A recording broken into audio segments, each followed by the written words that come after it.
order of the Ordinance Committee. And may we have a roll call, please?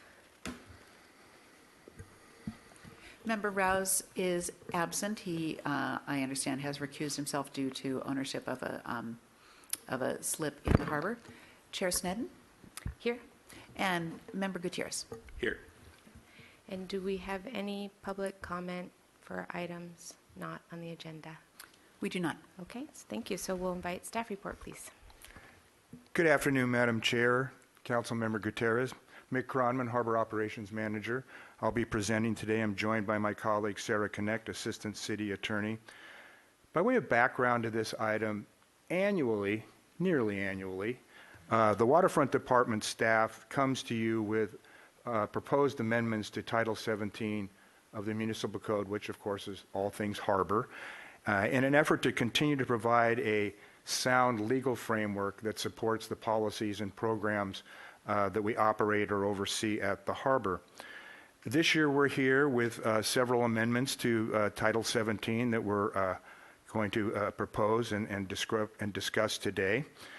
A lot of them are almost administrative / ministerial kinds of things, but there are several substantive issues. And with your consent, Madam Chair, what I'd like to do is I'd like to go through those individually.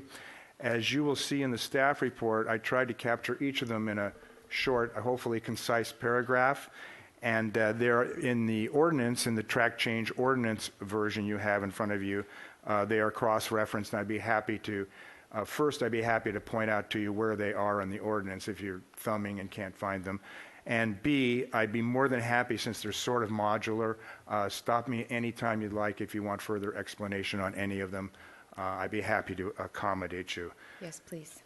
So that being said, let's go ahead and start to look at some of the proposed amendments you have before you today.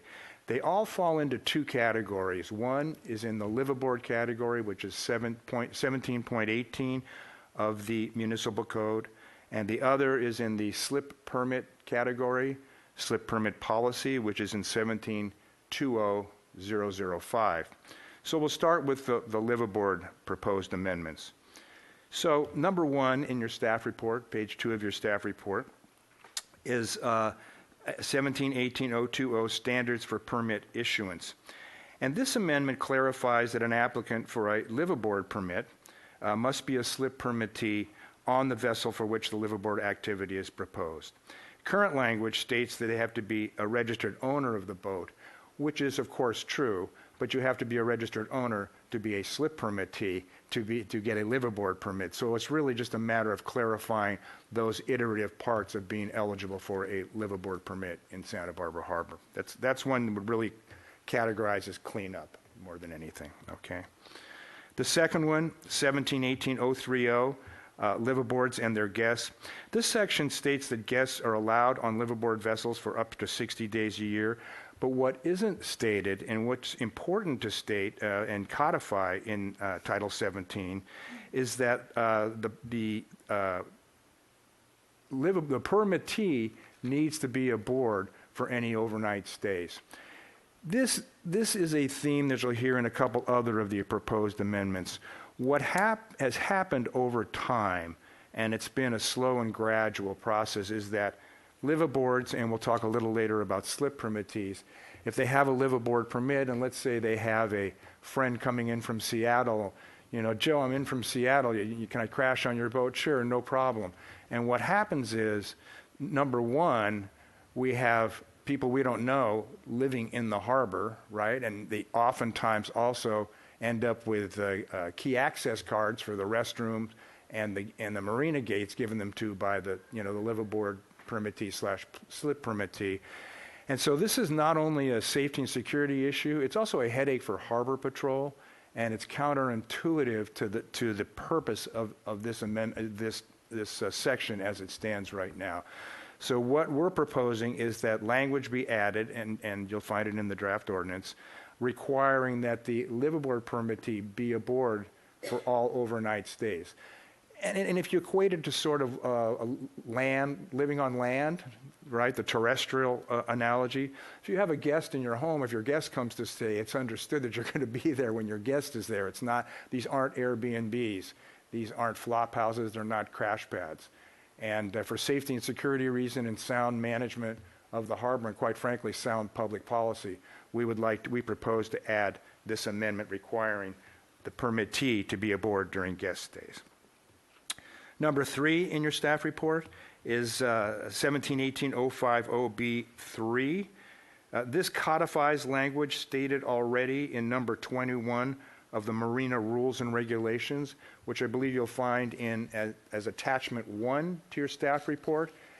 In cases of slip permit termination, the 2 primary reasons for which are usually non-payment of fees or bad behavior, law breaking or menacing or what have you.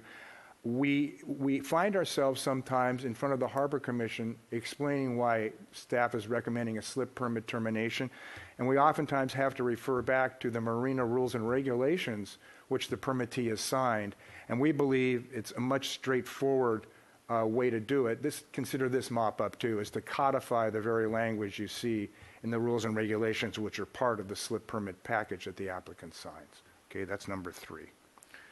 Number 4, a vacation use or visiting guests exception. So this, even though it's in the live aboard section, it applies to slip permittees wishing to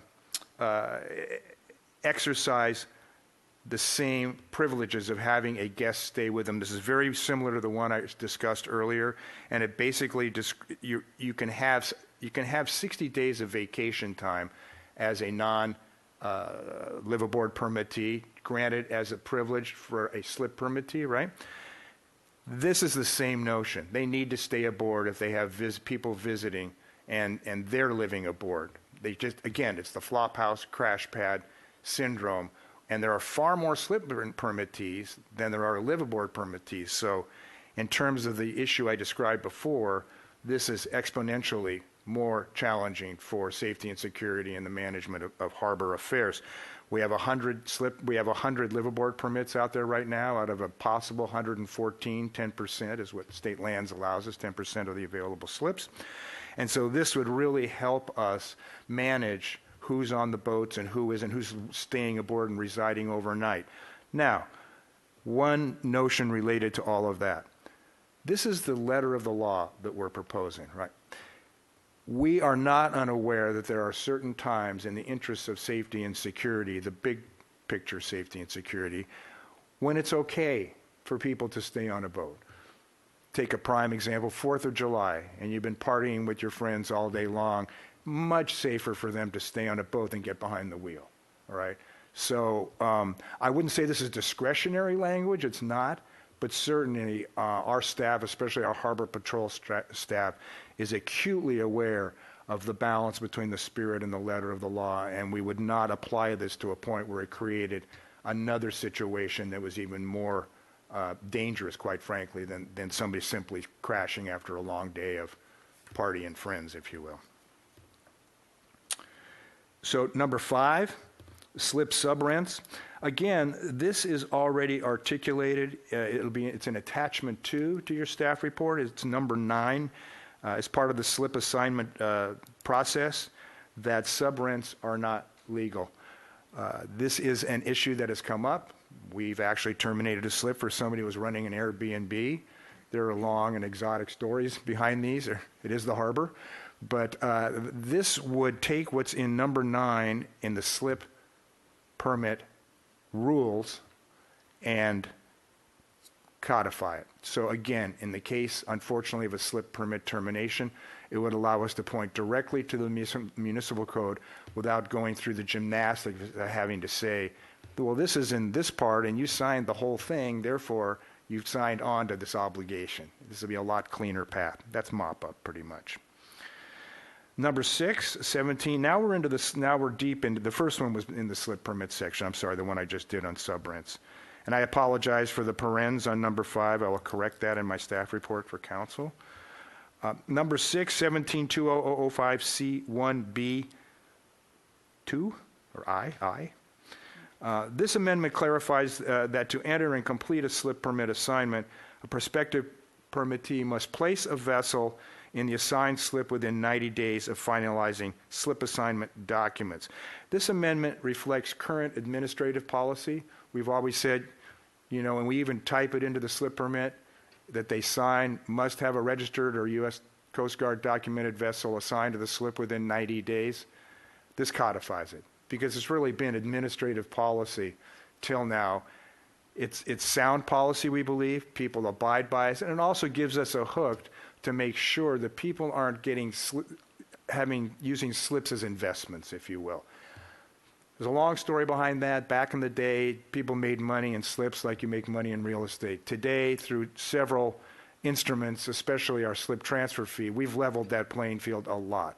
Whatever you pay on the subterranean market, if you will, you're not going to get much more, if anything, out of that when you decide to get out of boating 10, 15 years from now. So we have other vehicles by which we've helped dampen that market in a municipal resource, which is city slips. So that would just actually codify that one extra step you need to have a vessel registered, either Coast Guard documentation or Department of Motor Vehicles registered in the slip within 90 days. Number 7 deals with lottery list assignments. So the lottery list, and I won't bore you unless you want me to, but I won't bore you with all the algorithms related to our wait list system. We have really 3, a master list, a sub-master list, and a lottery list. The lottery list, as the name implies, is the one means we've been able to still offer slips to people who want a slip permit, but are aware, we're all aware of the fact that the ability to get on the master waiting list ended in 2000 formally. Functionally in 99, ended formally in 2000. So working with Harbor Commission and City Council, we developed a lottery list some years ago where periodically we would have a public lottery of up to 50 individuals. And when that gets down to 30, we have another public lottery to fill that up. And these slip assignments are offered when we've gone through the other 2 lists and people decline. It's usually for smaller slips, quite frankly. Like a 20-foot slip comes up, and the people who've been waiting for their dream 40-foot slip for 30 years are still hanging on, right? And so this is to provide an opportunity for people who don't have a slip in Santa Barbara Harbor, a slip permit in Santa Barbara Harbor, an opportunity to boat out of Santa Barbara Harbor, which, as an overarching notion, if I might, the whole point of Santa Barbara Harbor, the whole point of managing the affairs of Santa Barbara Harbor is to encourage recreational boating and commercial fishing, as articulated in the local coastal plan and the harbor master plan. And so this amendment basically would say that if you have a slip in Santa Barbara Harbor and you're on the lottery list, there's nothing preventing you from getting on the lottery list. If a slip comes up, a slip assignment comes up, and you want that, and your name is up by, order of ranking through the lottery, you need to relinquish the slip permit for a vessel for a slip you have in Santa Barbara if you want to take advantage of that lottery assignment offer. Again, it's underscoring that is the notion that this is intended for people who haven't had the opportunity for a slip permit in Santa Barbara Harbor, not for people to have multiple slip permits. And finally, 1720-005, the Waterfront Director termination of slip permits. And I apologize, excuse me, Madam Chair, this should say I-6, which I will correct, the final CAR for council. It's on the last page of your ordinance. And this basically would add to the code that a notion that is already articulated in other areas of the slip permit package. Again, while slip permittees and their invitees are expressly required to comply with reasonable standards of health, safety, and welfare with the use of their slips, vessels, and harbor under the marina rules and regulations. Again, that's in your attachment 1 to your report. We've never had it codified, and so codifying it in the municipal code, again, this is the 3rd one out of 8, makes it a lot easier to point to that. And it's not just during slip permit terminations, it's in our communications with individuals, because we do everything. Before we terminate a slip, whether it's for non-payment, bad behavior, what have you, we do a lot of outreach, communications, phone calls, letters, sit-down meetings, and what have you. And when we're sitting with somebody across the table saying, look, and let's say you haven't paid in 3 months and you're going to have your slip permit terminated, it's a lot easier and cleaner to be able to point to the municipal code than it is to thumb through their slip permit package to, the marina rules and regulations to underscore that. And so, Madam Chair, in conclusion, we believe these amendments will strengthen our legal framework that I discussed before for administering liveaboard permits and slip permits in the harbor. And as a side note, an important one, at its regular meeting in February, the Harbor Commission endorsed this notion to pass this on with a favorable endorsement to you and for your consideration and on to council for theirs. And that concludes my report. I'd be happy to answer any questions. Thank you. Do we have any questions at this time? Councilmember Gutierrez? Yes, thank you, Madam Chair. Thank you for the report. Have all these new amendments been run by the slip owners? They've been run by the slip owners insofar as we publicly posted the Harbor Commission meetings and invited, and they're posted on the marina gates. And we had a broad discussion at the commission, but no, we didn't, individually put these notices in their, statements or anything like that. We went through the normal process that we go for these types of amendments. You didn't have a workshop where you invited everybody to go over the proposed ordinances? Okay. I'm a little worried that some of the slip owners might be taken by surprise by this. Understood. Since they didn't get notice ahead of time. I believe we wrote an article about this in Docklines, if my memory serves me correct, as part of our outreach effort in that regard, which is our waterfront newsletter. But no, we didn't individually hold focus groups and workshops on these amendments. We thought that would occur at the Harbor Commission. There were a few comments I'm recalling, but it was mostly a staff and discussion and commission discussion. Okay, thanks. And when it came to the supposed Airbnbs that were being operated in the harbor, what were the penalties, or were there any penalties for those kind of actions? Sure, fair question. Yes, there were. The slip permittee lost his permit. What happens sometimes, and several of these proposed amendments in one way speak to what I'm about to describe. Over the years, let me back up. In Santa Barbara Harbor, for all the resources, whether they're water resources, parking resources, leasehold resources, demand wildly exceeds supply. Okay? It's particularly true in the harbor, as we know, with the sort of underground economy and municipal resource that we've tried to get our arms around. And so what has happened over the years is there are a lot of cases of they're sub-rents, basically. Somebody will put a new boat in their slip. And let's say it's me, right, for sake of first person, it's easier to describe. I'm not that much into boating anymore. In fact, I want my slip, but I don't want to go boating, and I don't really want to pay the slip fees or the possessory use tax that the county charges every year. And so let's say Sarah is interested. She's got a boat that she really wants to use in that slip. So Sarah and I work out a deal where Sarah is the 99% owner, I'm the 1% owner, and we have some kind of agreement between us, written or otherwise, that she uses the boat, it's her boat, et cetera.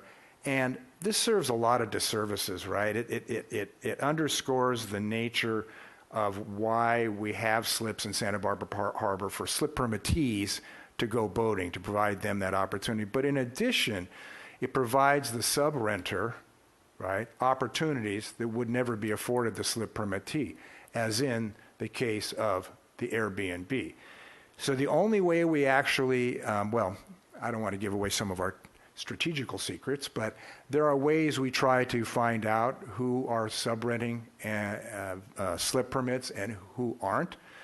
And one of them that we came across was an advertisement. It was on Craigslist, I think, and may have been on Facebook as well. very surreptitious, kind of, vague. I have an Airbnb, charter to the islands. You got no Coast Guard license. There are a lot of ancillary issues that come with this. And we ended up finding out who this person was through some of the fine work of my colleagues in Harbor Patrol and their policing, if you will, their police strategies. And the Airbnb individual and the slip permittee, I gathered a meeting. I just do this, and I'm just telling you this as a classic example. They came into the room in our conference room as we convened the meeting. They'd never met each other. They'd had this agreement for 5 years, right? So the penalty for this, the slip permittee is responsible for the behavior, and this is codified, of all his guests and invitees, right? And the behavior of anybody who is, in this case, sub-renting, which is in itself illegal. And so, yes, that went all the way to the Harbor Commission. They voted unanimously to terminate the slip permit. So, long story short, there are consequences. Okay, thank you. Sure. Thank you. I have a couple questions also. Sure. One is just in the ordinance itself, I believe one of the letters is off and then the rest from there on are off, but I'm not sure. So I wanted to ask about that on page 3 of the ordinance itself. Under M is live aboard, and then the next word that's all capitalized is marina. And I think that's meant to be N and indented. Is that correct? And then the next one would be O for marine sanitation device. I apologize. I just caught that myself, so I wasn't sure. That's a definition. Yeah. And then they all shift down after No, that. that's a great catch. Thank you. Okay. Yeah, that's thank in the you. definition section, I believe. Yeah. And I think that was the only one, so everything after that is just one letter further. So when we're talking about it. Substantially questions. So I don't want them to be used as Airbnbs. I don't think anybody does. You did say on land, and I'm hoping that you can sort of let me know about the culture of how it is at the harbor with people living on them too. But, I vacate my home, and if I have a friend coming through town, I have them stay at my house. Or if I have a pet sitter, they might stay at my house. There are different reasons why someone might stay at my house when I'm not there that are not rental reasons or anything like that. And maybe there aren't enough of those reasons to justify that. But some other things I'm thinking of is, what if you have someone who's working on your boat and they're staying while they're working on it, so especially some of those larger boats. I know someone in the harbor, and they're working on the wood and stripping and doing all that and living on the boat during that time. Or a captain. Does a captain of a boat ever stay on while people, I don't know. I don't know all the situations, but it occurs to me there may be some exceptions where it might be possible, or just I'm looking for input on this. Sure. That you could have a visitor permit, like we do with parking sometimes or in different places, so that the person who's there, they have to check in through Harbor Patrol or however that is that works. So the individual, you have their driver's license or identification. Maybe they're checking out a set of keys instead of it just being passed from the owner. But just maybe some way legitimately that if you do have a friend who's safe on boats, I suppose. And I just can see a few instances, and maybe there aren't enough that it would be worthwhile, but if you could speak to that. Absolutely, be happy to. And then I'll address this part, and then we'll go back to your first part on the guests. So, first of all visiting boats are not bound by the slip permittee requirements. They can stay on their boats. This particularly pertains to commercial fishermen. We typically have 30 to 40 visiting commercial fishermen, and they come and go. They have to sign visitor cards. We check them in but we know who they are, what slips they're in, and what have you. And they have crew aboard, and they know they're responsible for, the behavior of themselves and the crew and all of that, and for paying their visitor slip fees. That being said, regarding someone working on your boat, this sort of is a close cousin to the person who's better not behind the wheel and on your boat. If people have folks working on their boat, like somebody's working for 3 or 4 days on a boat and what have you, all they have to do is come up and tell us. See, this is part of the message, and quite frankly, Madam Chair, I'm glad you brought it up. Part of the message is communication. This is codifying some important notions that we need to have for letter of the law purposes. But back to the spirit of the law purposes, if somebody's coming down, you got a broken engine, they're working on it till late at night with lights hanging in the engine room and what have you, and they're coming in from, Buellton or someplace, absolutely. It helps us to know. That's why when somebody's down there sleeping with a light on at 2 o'clock in the morning, right, on a vessel with tools and things scattered all over the boat, we know it's somebody working on the boat, not breaking into it. So that's mostly a communications issue. So yes, there's absolute flexibility in this relative to the spirit of the law. Okay. Relative to your first question, I think it's fair to say that there are distinct differences between a home and a boat. For example, and I'm inferring, and let me know if I'm incorrect here, we like to have people house sit for security reasons, if nothing else. Boat sitting is sort of another matter because it's the slippery slope to living aboard. If somebody needed to stay for a night to make sure a bilge pump that was broken last week has been fixed and the boat isn't, we're always open to that communication. Okay, what we don't want to do is head down that slippery slope, especially on the sub-rents that are out there that we don't know about, where people, I'm the 99% owner and I haven't met the slip permittee, let's say, for the example we used before. I know the slip permittee loosely. I'm actually going to stay down there, and nobody will know kind of thing. This codifies the fact that if you are a slip permittee and you're exercising vacation use privileges, or if you're a liveaboard exercising your guest privileges, you need to reside aboard. If there are external reasons, outliers to that, extenuating circumstances, they can certainly come up and discuss it with Harbor Patrol and myself or our administrative supervisor. We're always open to those discussions. That's what we want to do. We want to accommodate when it's appropriate. But the system of slip permittees, slip permit rentals and liveaboard rentals have been seriously abused. And this is just an effort to tighten the edges on that. I appreciate that very much. Thank Sure. you. And then something you just said there made me realize I'm not sure I'm clear on. So a liveaboard, if they already have liveaboard status legitimately, and if they do have a visitor, they have to physically be on board with the visitor while they're staying? Overnight. Overnight. It's for overnight stays, yes. Okay. Yes. That's to prevent what I described earlier as the flop house, crash pad effect, which honestly, I wish we didn't ever have to be here, but that's the hill we've been sliding down for years, and it's just time to tighten up the bolts a little bit on that. Well, it's clear this type of thing comes from having to deal with it. It didn't come out of nowhere. Absolutely true. Do we have any public comment? Madam Chair, we did not. If you intend to publicly comment, if you come fill out a slip, or you can come speak first and then fill your slip out second, unless we had other questions. Councilmember. No. Oh, I'm sorry. Your microphone wasn't on, so if you could repeat your name, please. I'm Mr. Pennington. I've dealt with a lot of these issues.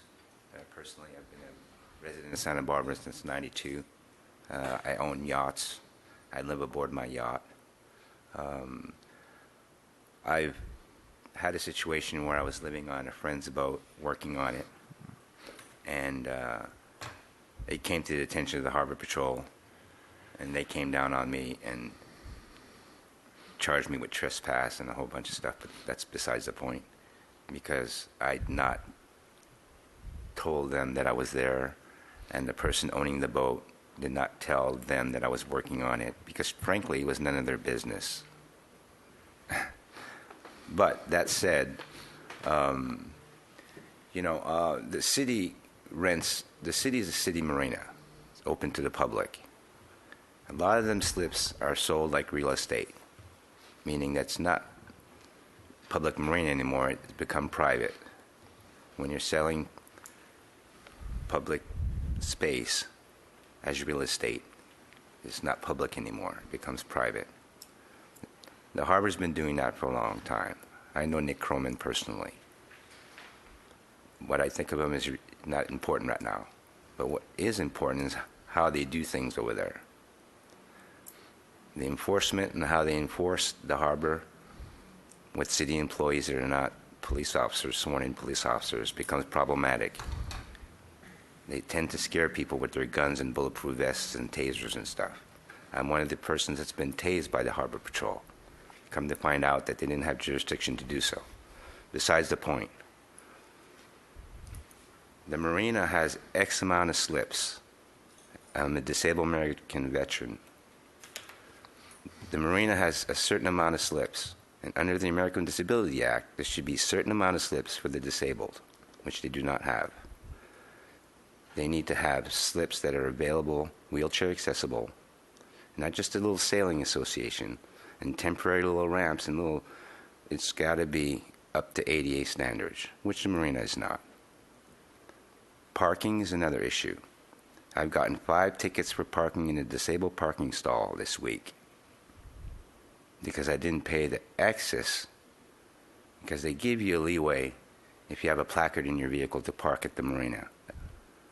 But over 2.5 hours, then you have to pay them. That's not what the statute says under the American Disability Act. They've been collecting fees from the disabled for I don't know how long, to the tune of I don't know how many billions of dollars, stealing money that is not theirs from the disabled people. I think the council needs to look at not only how they operate the marina, but really, is the city liable, and do these people, including Mr. Croman, need to be like indicted on federal and state charges? Thanks for letting me share. Thank you. Well, with that, I would like to invite staff comment if you would like to comment on that, but you do not need to because it is unanticipated public comment. Up to you. Understood, Madam Chair. Sure, I'd be happy to comment on a couple of the notions. Particular to what's on the agenda today, not history and what have you. The underground, the private property notion that Mr. Pennington advances is respectfully not true. Okay, we advance the notion all the time that permits are nothing but a 30-day revocable license to occupy a slip. It's just like a parking space if you were paying for a parking space. The underground economy in slip permits, and it's not slips, it's slip permits, developed in the 1960s, and thanks to a lot of work on staff's behalf and the community, and the current director and the former director, we've managed to get our arms around that. I mentioned one instrument is a slip permit transfer fee. I'm not going to comment on my staff's performance of their professional duties. That's a whole other issue. I just wanted to clarify that one notion, that the city isn't, in the business of, this isn't a private sector undertaking on the city's behalf. We're acting in the interest of the public and in the interest of sound public policy. Thank you for taking time to clarify that. I think this is a good opportunity. People have questions about the historical black market or whatever that was that is now much cleaned up. Thank you to your leadership and also for keeping our harbor safe, our harbor patrol. It is to the committee to discuss. Do we have further questions or other issues? Councilmember Gutierrez? I'm a little worried that the slip owners haven't been given enough notice about these proposed ordinances, but I believe that once we send it to the council, that'll be an opportunity for them to show up and voice their concern about any of it. So as of now, I feel comfortable pushing the staff recommendation. Thank you. I do as well. I think that is a good, I would request, I think, that slip owners be notified. For the substantive ones where we're talking about a difference in whether you're able to have a guest or not, I think is a big enough issue that it would be nice to have that support and knowing that residents are informed.